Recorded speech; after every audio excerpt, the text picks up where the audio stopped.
Aí nós estamos caminhando, né, para o nascimento de Jesus, do Messias. Por quê? Nós estamos vendo que há toda uma preparação, né, para o nascimento de Jesus, né? Uma corrupção geral, tanto do povo eleito quanto do gentio, dos pagãos. O mundo todo, uma corrupção total, numa agitação, né? Guerra para tudo que era lado, né? Mas nós vamos ver que na hora que Jesus vai nascer não vai ter mais guerra, vai ser um período de paz. Então vou apagar aqui para a gente fazer um mapa.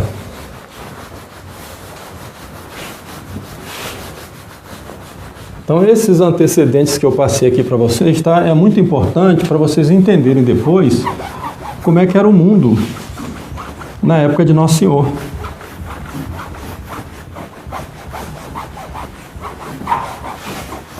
Porque a gente lê, né, a Sagrada Escritura, né, o Evangelho, e aí no Evangelho fala tudo isso aqui, né?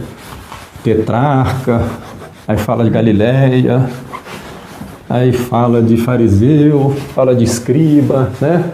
E aí as pessoas não entendem, né? Então essa explicação aqui que eu estou dando vai fazer vocês terem uma compreensão, né? Então vejamos aqui como é que estava o mundo, né, na Palestina. Então nós vemos aqui a divisão das tribos, nós fizemos um mapa da...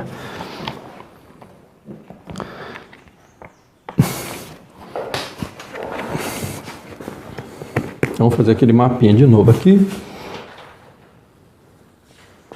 Mapa da Palestina, né?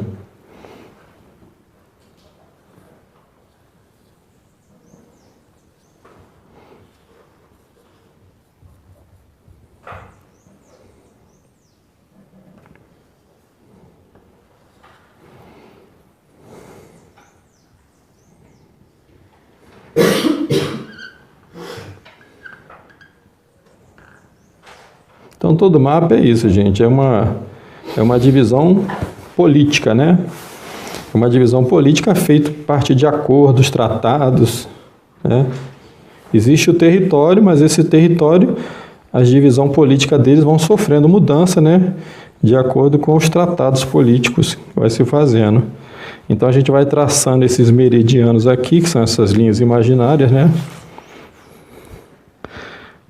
Que vai redefinindo, né? Então vamos lá para vocês entenderem, né? Aqui está a Síria, aqui é Fenícia,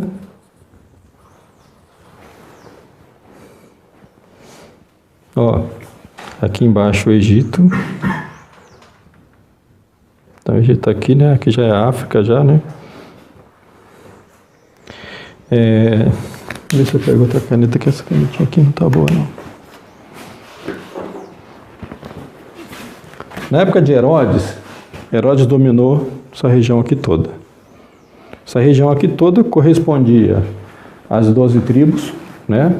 Naquele outro mapa que nós fizemos, ia abrangendo mais, né? O território que pertencia aos edomitas. Então tudo isso aqui estava conquistado e durante a dinastia dos Asmoneus, e depois o Herodes, que não era nem asmoneu, nem judeu, nem coisa nenhuma, né?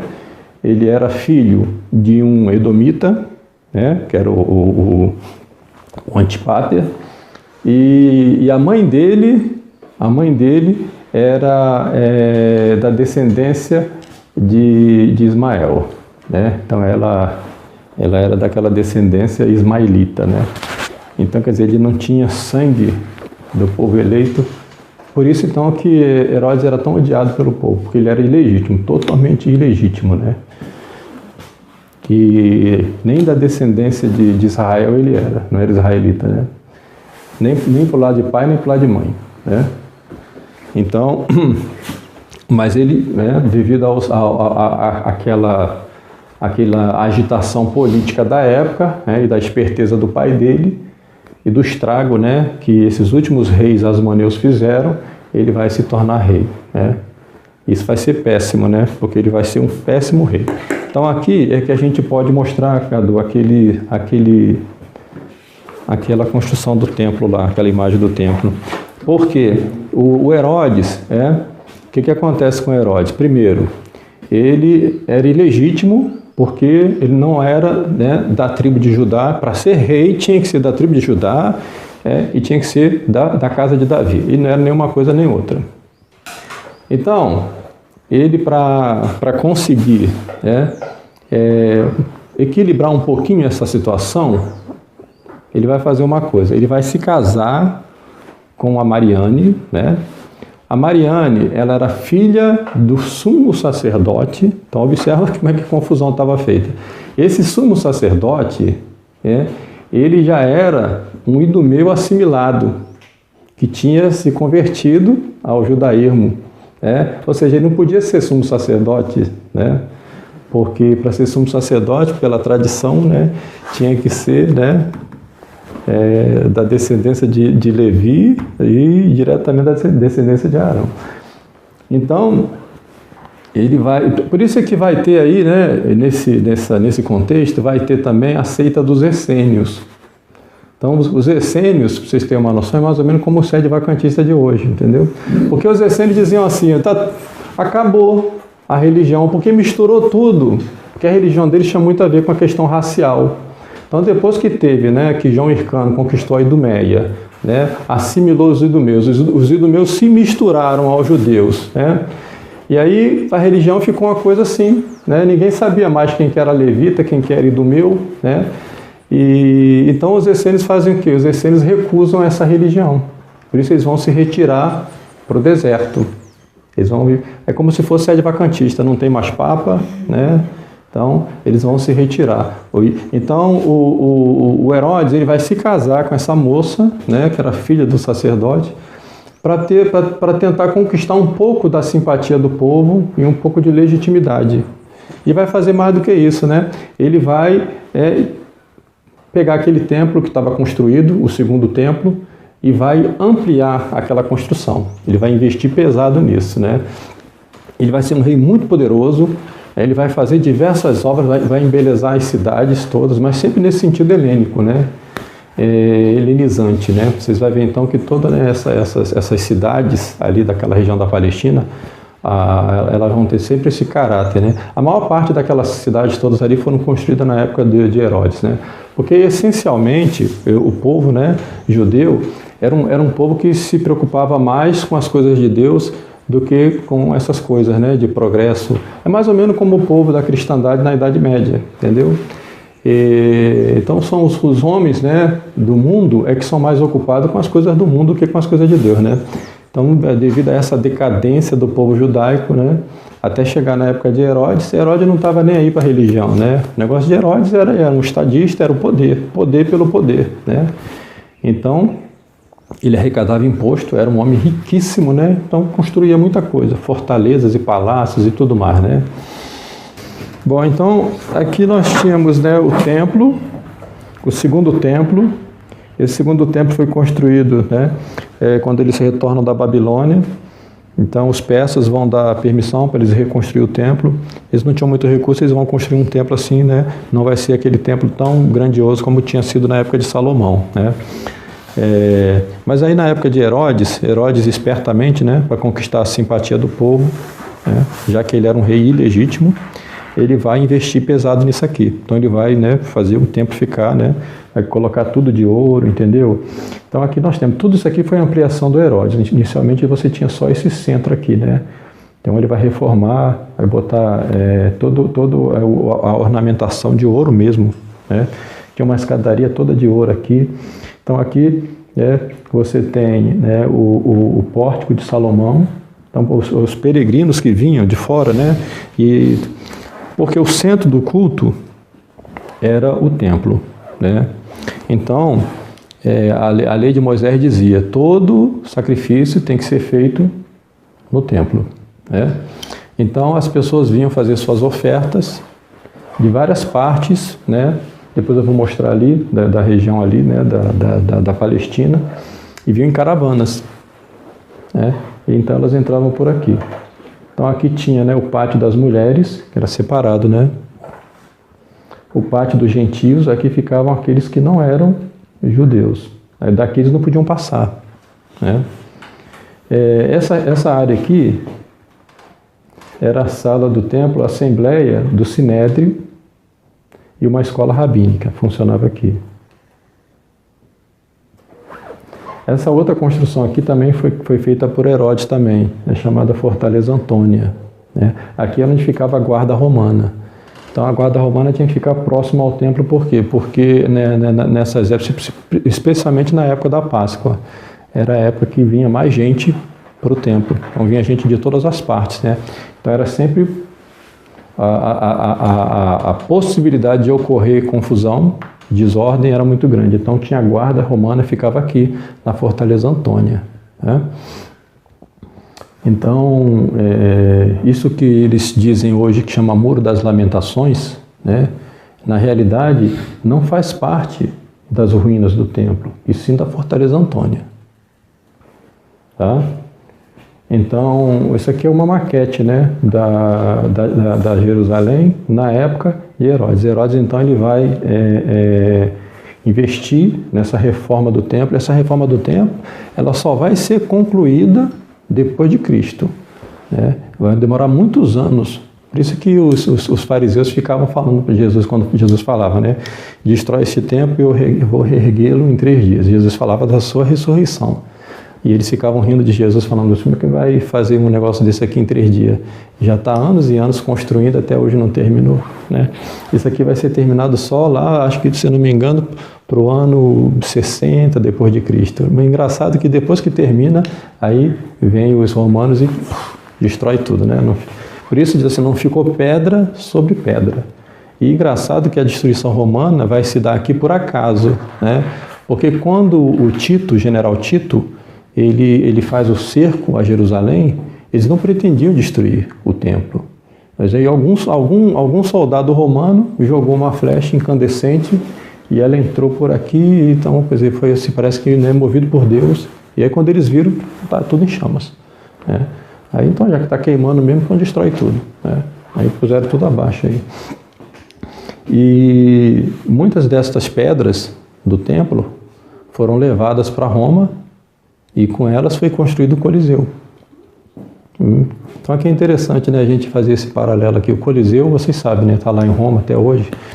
Era o local onde tinha aqueles divertimentos públicos e a luta dos gladiadores, e ali foi quando aconteceu o martírio dos cristãos, né?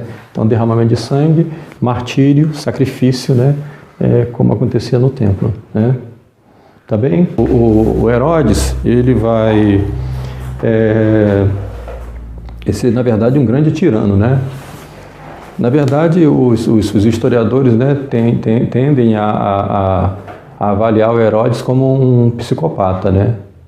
Porque primeiro que ele tinha, né, ele sabia que ele era um rei ilegítimo, né?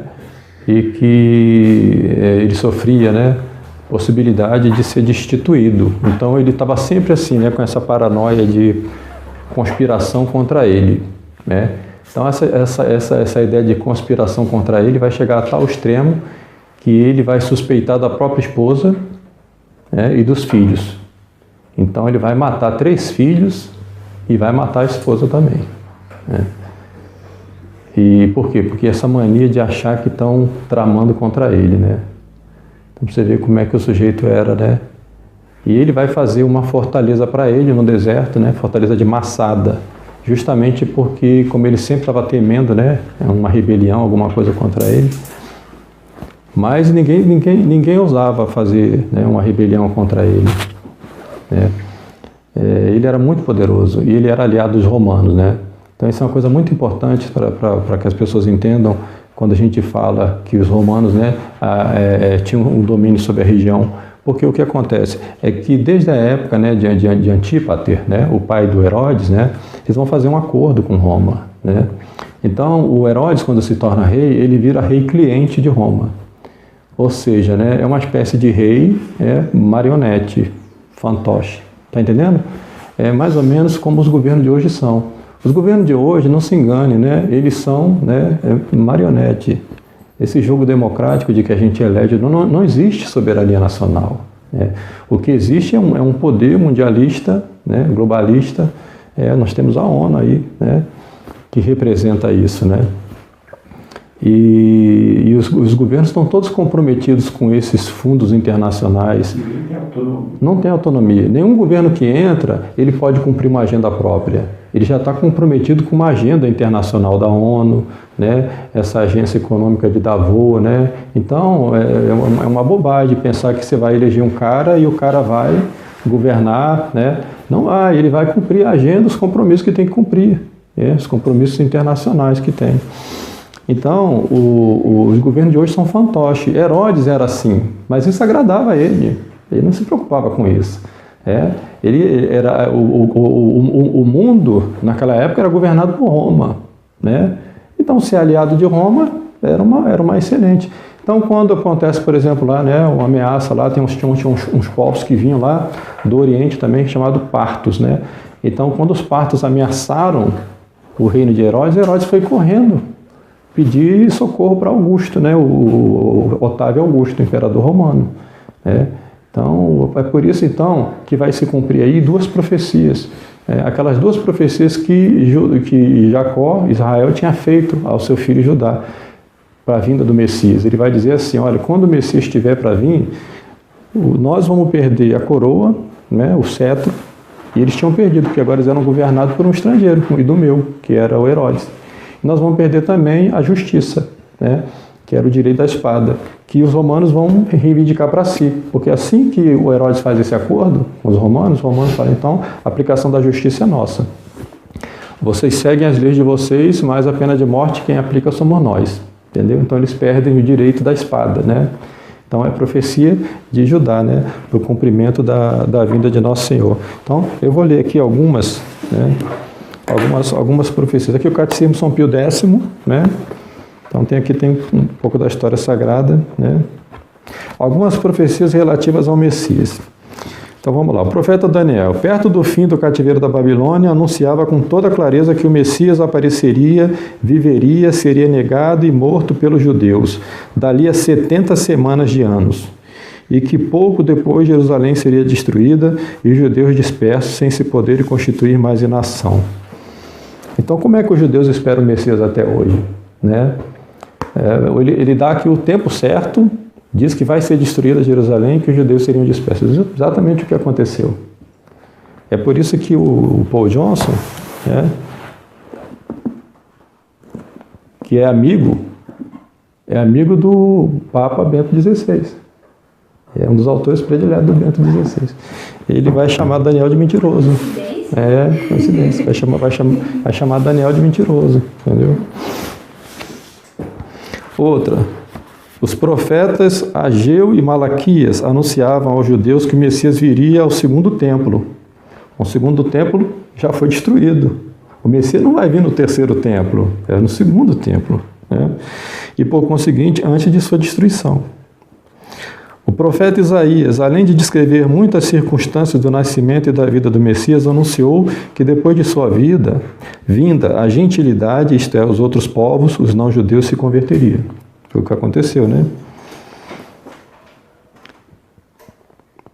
Então, o que este e os demais profetas anunciaram teve seu cumprimento, a saber, completaram-se as 70 semanas de anos, Jerusalém foi destruída, o segundo templo foi destruído, os judeus foram, até a época do catecismo aqui de São Pio X, continuavam dispersos por toda a terra. Isso foi escrito antes do advento, né, da ONU, 1948, e da criação do Estado de Israel, né? Mas todas estas profecias tiveram sua realização na pessoa de Nosso Senhor Jesus Cristo, só nele. Ele é o verdadeiro Messias prometido. E a Igreja Conciliar diz que estamos em comunhão com os judeus e também aguardamos o Messias, né? Então aqui vamos ver outras profecias. Profecia sobre o Messias de Isaías. Sairá um ramo do tronco de Jessé, né? Jessé, pai de Davi, e uma flor brotará de sua haste, descansará sobre ele o Espírito do Senhor. Aqui Isaías falando sobre a virgem. Eis que uma virgem conceberá e dará à luz um filho. Ele será chamado Emanuel, isto é, Deus conosco. Então isso aqui é muito importante, né? Emanuel é Deus conosco, né? significaria o quê? Que Deus se encarnaria, viveria entre os homens, né? E é por isso que a ideia de templo só faz sentido a partir disso aqui. Por que o templo de Jerusalém era um templo verdadeiramente, né? Porque ali havia a presença de Deus. Não o Deus encarnado, mas a presença de Deus nela. Tanto que não se podia tocar na Arca da Aliança. Tocasse na Arca da Aliança, você era dizimado na hora, né? Porque o homem, a nossa natureza não está proporcionada à grandeza de Deus. Fazendo uma analogia, né? É como se você fosse olhar diretamente para o sol. A sua vista não está proporcionada para a grandeza do sol, para a luz do sol. A gente não consegue. Então a mesma coisa a Deus. A gente, para poder estar na presença de Deus, a gente precisa estar... Aí por isso que Nosso Senhor vai dar a graça, né? Entendeu? Antigamente, se encostasse na Arca da Aliança, você era dizimado na hora. Então, nós vamos ver aqui depois o que acontece com os filhos de Arão, né? Seu precursor, voz do que clama no deserto, preparai os caminhos do Senhor, tornai direitas suas veredas, os vales serão terraplanados, os montes e outeiros arrasados, os caminhos tortuosos tornar-se-ão direitos, e os escabrosos planos, e toda a carne verá o Salvador enviado por Deus. Isso aqui é Isaías falando, o profeta Isaías. A mesma coisa, está fazendo a descrição de São João Batista, né? E aqui ele fala mais, adoração pelos reis do Oriente. Levanta-te, esclarece-te, Jerusalém, porque chegou tua luz e a glória do Senhor nasceu sobre ti. Uma inundação de camelos te cobrirá, de dromedários de Madiã e de Efa, Arábia. Todos virão de Sabá, trazendo-te ouro e incenso e anunciando louvor ao Senhor. Então, quando a gente vê, por exemplo, a chegada dos reis magos, né, geralmente nos filmes e tal, a gente vê como se os três magos estivessem vindo sozinhos. Não, eles não vieram sozinhos, uma multidão de gente, de caravanas, de camelos e tal, né, trazendo muitas coisas, a tal ponto que impressionou Herodes quando Herodes viu aquilo, né.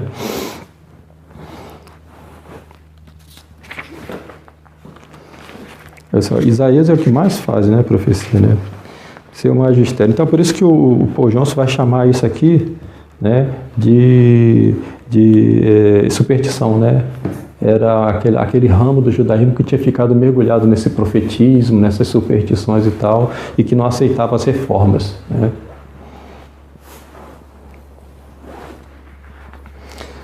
Mais outra aqui, né? O Espírito do Senhor repousou sobre mim, porque o Senhor me deu sua unção divina. Ele me enviou para evangelizar os humildes, para curar os contritos de coração, pregar remissão aos cativos e liberdade aos encarcerados, para publicar o ano de reconciliação do Senhor e o dia da vingança do nosso Deus, né?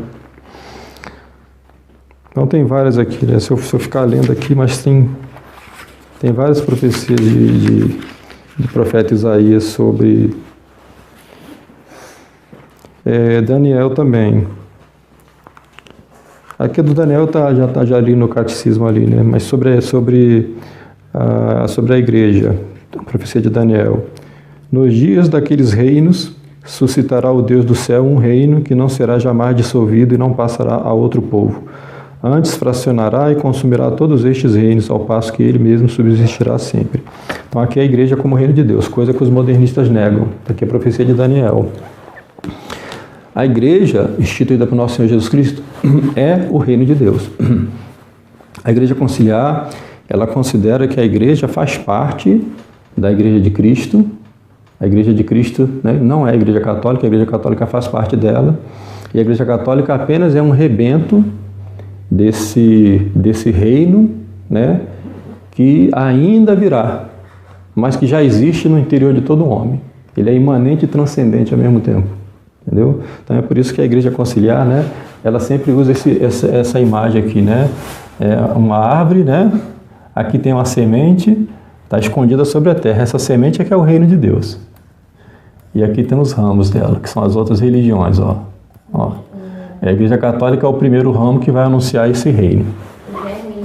O germe divino e tal, que também já está em todo homem, né? Isso não tem nada a ver com o catolicismo, gente. A igreja católica é o reino de Deus. Bom, então, vamos nos aproximando aqui do nascimento de Nosso Senhor, né? Então vamos ver aqui o que é que acontece. Primeira coisa importante, né? Isso aqui é muito importante para vocês entenderem, né? Jesus Salvador, né, nasceu no dia 25 de dezembro, é isso? A gente comemora o Natal, né? Aí os protestantes contestam, né? Isso daí é uma mentira, isso daí se baseia, né, numa crença pagã, né? E foi a Igreja Católica que inventou essa data, né? Porque os romanos, eles tinham uma festa chamada Saturnália, né? Isso era uma festa popular entre os romanos. A Saturnália era como um carnaval, né? Era um período, e era exatamente no final do ano, né? Mas não era exatamente no final de dezembro. Era no final do ano, mas não era no final de dezembro. A Saturnália era a festa popular dos romanos, era o carnaval. Na Saturnália, os papéis eram invertidos, entendeu? Então eles escolhiam lá um escravo, né, mais feio, e ali virava, né, o rei, né? A gente vai ver isso naquele do Corcunda de Notre Dame. Não sei se vocês já leram um livro, né? O Corcunda de Notre Dame tinha uma representação disso daí, né? Eles escolhem o Quasimodo é o Corcunda, né? Para ser o rei dos bobos, né? É uma espécie de Saturnália, né? E também alguns historiadores acreditam que eles fizeram isso com o Nosso Senhor, né? Os romanos, quando açoitaram o Nosso Senhor, botaram coroa de espinho, botaram cetro, né? Eles estavam fazendo uma espécie de uma Saturnália, né, com o Nosso Senhor. Falando assim, está aqui o rei dos touros, né? Entendeu? Porque eles faziam isso, as festas romanas, a festa da Saturnália era assim, uma festa para Saturno, né? Saturno, na realidade, é uma representação, né, do demônio também, né? É uma das representações do demônio. Então, aí os protestantes e os incrédulos, né, os ateus ficam dizendo isso, né? Que outros falam que é por causa do feriado do Deus Sol, né? Acontece que esse feriado romano do Deus Sol, ele foi constituído na época do imperador Aureliano, século IV, né? Porque o imperador Aureliano queria fazer um culto a si mesmo, né? Ele como fosse, né, uma espécie de divindade, né? Divindade do Sol. Então, por quê? Porque o nome Aureliano vem de Aurora, né? Aurora lembra, né, justamente o nascimento do Sol. Então, quer dizer, é posterior, né? E depois, com o Juliano o Apóstata, né? O Juliano, ele era católico já convertido, né? Se não me engano, ele era neto de Constantino, ou coisa assim. Mas ele vai voltar ao paganismo, ele vai apostatar da fé católica e vai perseguir os cristãos de novo e tal. É ele que vai mandar reconstruir o terceiro templo. Ele vai mandar reconstruir o terceiro templo e eles vão começar a fazer a construção do terceiro templo, isso aí, século IV, né? Depois de Cristo. E aí vai dar permissão para a reconstrução do templo, vai preparar tudo e os pedreiros estão lá trabalhando. Quando eles começam a cavar os primeiros buracos para colocar as pedras, vem um tremor de terra e o fogo sai do chão, né? Arremessam as pedras longe e essas pedras caem esmagando os pedreiros todos, entendeu? Aí eles desistem de construir. Assim, não dá para construir, Deus não quer. Deus não quer esse terceiro templo mais, né? Mas depois eu falo mais sobre isso daí. Então o Juliano o Apóstata é que vai pegar o dia 25 de dezembro para colocar esse feriado pagão, entendeu? Vai dizer assim, não, vamos tirar o feriado cristão do nascimento de Cristo e colocar um feriado pagão no lugar. Então olha a confusão que os protestantes e os ateus fazem, né? Na realidade é o contrário, né? É um imperador apóstata que usa um feriado pagão para substituir o nascimento de Nosso Senhor. Não foi o contrário, não foi a igreja que pegou o nascimento de Cristo para substituir uma festa pagã, entendeu? Mas vamos lá, como é que a gente sabe, né? O nascimento de Nosso Senhor. Vamos ver. Então olha lá, São Lucas 1:5, né? Zacarias servia no templo. Então, Zacarias era um sacerdote, né? E o templo tinha, né? Cada semana tinha uma classe de sacerdotes que ficava lá, servindo no templo. Então a classe de Zacarias, que é o pai de São João Batista, era a classe de Abias. Então nós vamos usar aqui, né, essa história do nascimento de São João Batista para a gente poder determinar o nascimento de Jesus, né? A gente sabe pela Escritura a partir de São João Batista, né? Aí vai ficar fácil a gente entender. Então, entre as 24 classes sacerdotais, né, cada classe sacerdotal servia por uma semana no templo por 2 vezes ao ano. A classe de Abias serviu durante a 8ª semana e a 32ª no ciclo anual. A primeira classe sacerdotal de Joiaribe estava servindo durante a destruição de Jerusalém no 9º dia do mês judaico de Ave. Isso aqui é o mês judaico, né?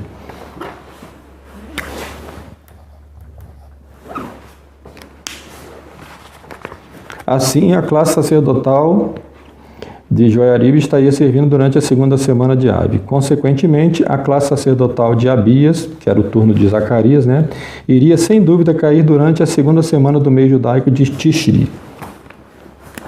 Aqui é outro mês judaico.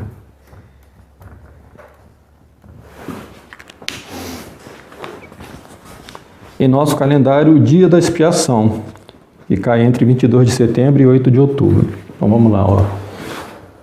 22 de setembro, 8 de outubro. Então, aqui o dia da expiação. A festa, né, do Yom Kippur. Uma festa que os judeus comemoram até hoje. Certo? Quando na verdade ela foi abolida. Então vamos entender o que era isso daí. Depois a gente retorna aqui, né? Então o que aconteceu, né?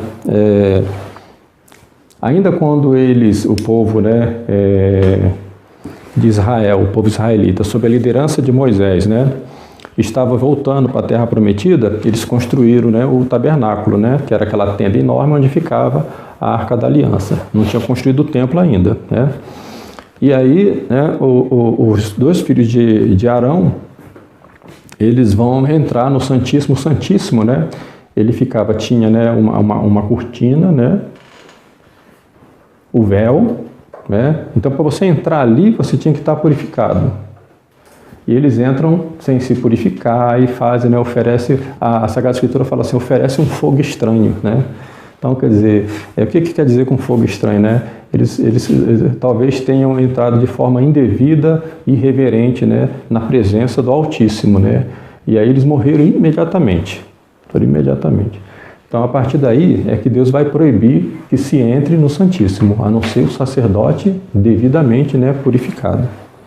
Então, isso aí vai ser chamado Dia da Expiação, né? O Yom Kippur. Então, no dia da expiação, o que acontecia? O sumo sacerdote se lavava na pia do átrio, olha só como é que era o ritual. Trocava seu traje regular por uma roupa especial de linho branco. O sumo sacerdote oferecia um novilho como oferta pelo pecado dele próprio e de sua família.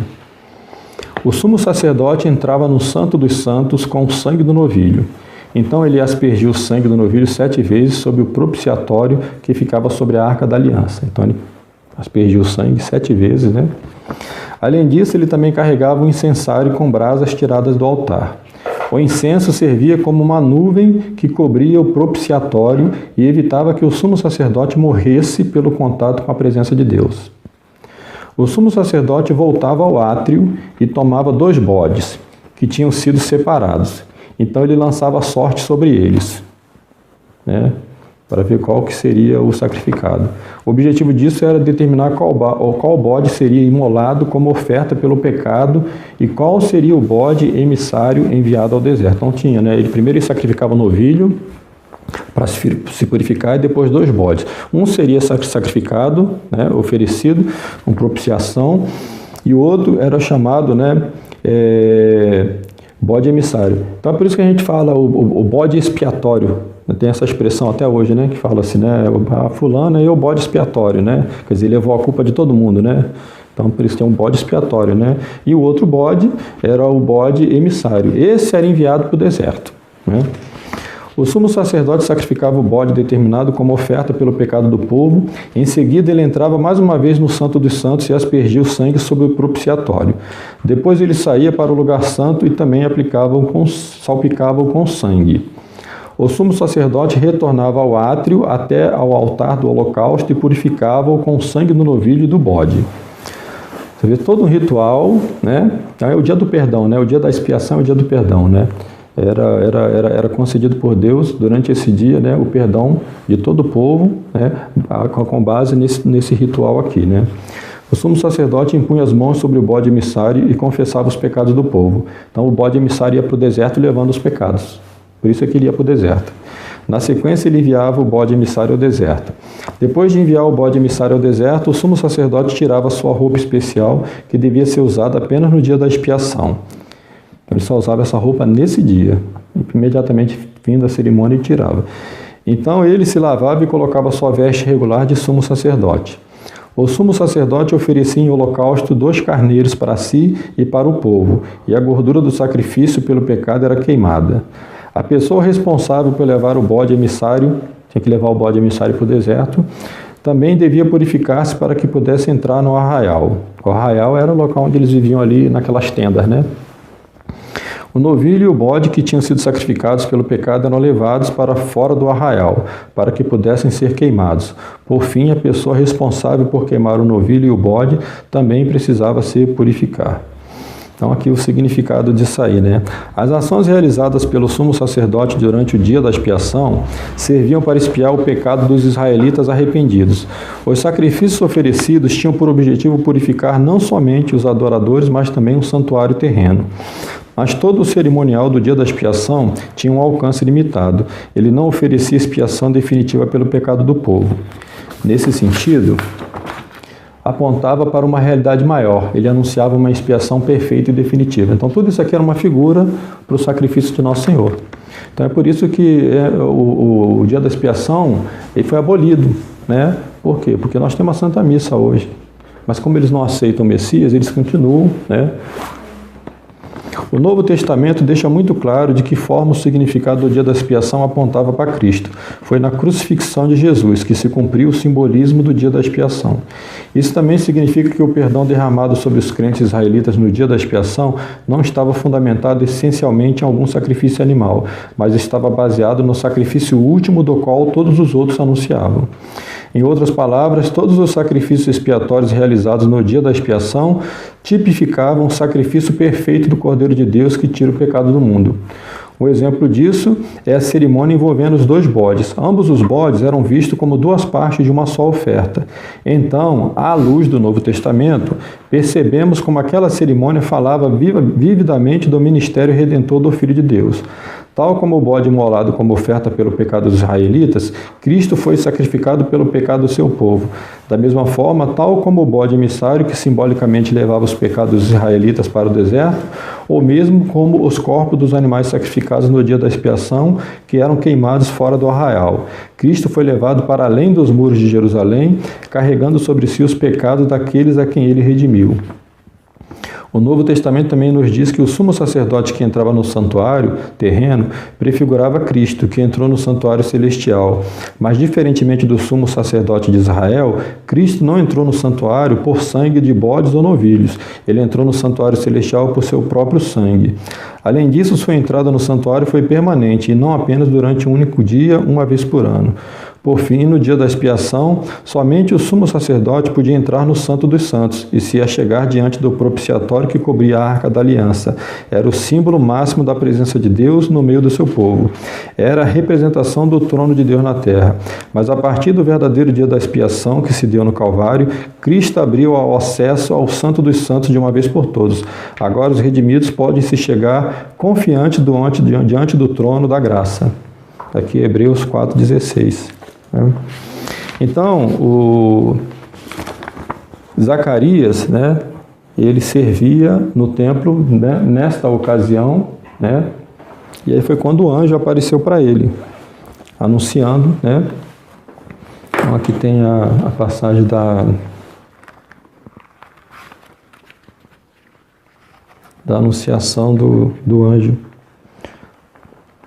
Então, tá lá. No tempo do rei Herodes, vivia em Hebrom, na Judéia, um sacerdote de nome Zacarias. Sua mulher era da família de Arão e chamava-se Isabel. Ambos eram justos e perante o Senhor e cumpriam fielmente os mandamentos da lei. Já estavam em idade avançada e sentiam muito não ter filhos. Em certa ocasião, Zacarias foi a Jerusalém para exercer na ordem de sua turma, que eu expliquei aqui, né, as funções sacerdotais no templo. Entrou no santuário para oferecer o incenso, enquanto o povo orava no átrio. Apareceu-lhe então o anjo do Senhor, ao lado direito do altar dos perfumes. Zacarias assustou-se, mas o anjo o tranquilizou. Não temas, Zacarias, porque tua oração foi ouvida. Isabel, tua mulher, terá um filho, a quem darás o nome de João. Será tua alegria e muitos se rejubilarão com seu nascimento, porque ele será grande diante do Senhor, converterá muito dos filhos de Israel a seu Deus. Ele mesmo o procederá no espírito e na virtude de Elias, para preparar ao Senhor um povo perfeito. Quer dizer, quando ele fala que converterá muitos do povo de Israel, ele já está se referindo que o povo já estava em apostasia, né? A maior parte, né? Dúvida de Zacarias. Zacarias interrogou o anjo: como terei certeza de que assim sucederá? Eu sou velho e minha mulher está também avançada em anos. O anjo respondeu: eu sou Gabriel, que assisto diante de Deus, e fui enviado para te trazer esta boa nova. Como, porém, não acreditaste em minhas palavras, ficarás mudo até o dia em que tudo isso se cumprir. Então ele saiu dali completamente mudo, né? Ele cumpriu o turno dele, era uma semana, mudo. Quando ele sai, os outros que querem conversar com ele, ele não consegue falar mais nada, e todo mundo entende que aconteceu alguma coisa ali, né? Que ele teve uma mensagem do Senhor e tal. E então a gente conclui que, né, Zacarias e sua esposa, né, conceberam São João Batista mais ou menos entre esse período aqui, né? Então aí você põe 9 meses, final de setembro, né? Você põe 9 meses para frente, então vai dar, né? Setembro, outubro, novembro, dezembro, janeiro, fevereiro, março, abril, maio, junho. Então, São João Batista tem que ter nascido no final de junho, né? Então, a gente sabe que São João Batista era 6 meses mais velho que Nosso Senhor. Então, você põe 6 meses para frente e você vai chegar ao final de dezembro. O Nosso Senhor nasceu no final de dezembro, que a própria Bíblia, né, diz isso. Agora tem também, né, o próprio relato, né, da tradição, né? Porque primeiro é o seguinte, né? Os protestantes, eles só acreditam, né, na Bíblia. Nem na Bíblia eles acreditam, na verdade, né? A tradição católica, né, os primeiros cristãos, eles tiveram contato direto com Nossa Senhora. É claro que toda mãe, ela guarda, né, os detalhes do nascimento dos seus filhos, né? Um pai, muitas vezes, pode esquecer muitas coisas que sucederam ali naquele momento e tal. Mas a mãe não. A mãe sempre guarda. Que não é claro, ainda mais um filho, né? Da maneira como foi, né? Deus encarnado e a maneira como ele nasceu, né? Então, ela tinha tudo isso. Então, ela contava para eles, né? O dia certo que nasceu, a hora certa que nasceu, né? Bom, é uma bobagem, né? Ficar